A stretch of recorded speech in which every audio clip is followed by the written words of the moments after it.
अनावश्यक ढङ्गले तरङ्गित हुनु पर्दैन, संशय राख्नु परेन।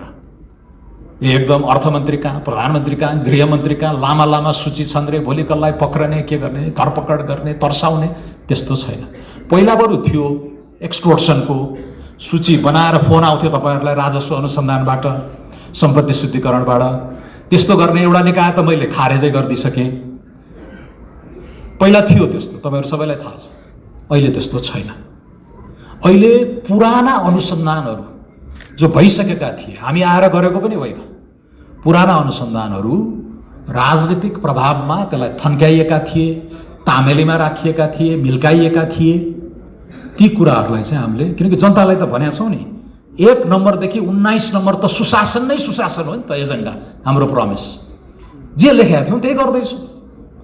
र इमानदार ढङ्गले अगाडि बढ्नुभएका उद्यमी व्यवसायहरू त्रसित हुनुपर्ने छैन।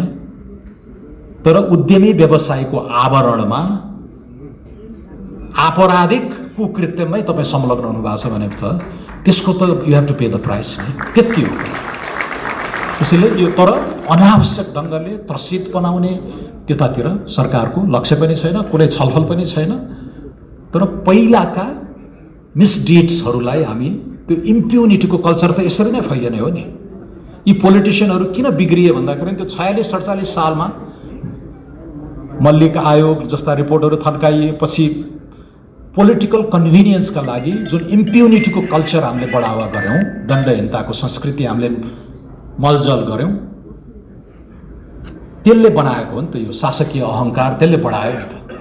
र जनताको आक्रोश र जेनजी विस्फोट त्यसैको प्रतिबिम्ब त हो नि। त्यसलाई चाहिँ हामीले बुझ्नुपर्छ र त्यो मर्मलाई आत्मसात गऱ्यौँ भने हामी सही ट्र्याकमा अगाडि बढ्छौँ जस्तो मलाई लाग्छ।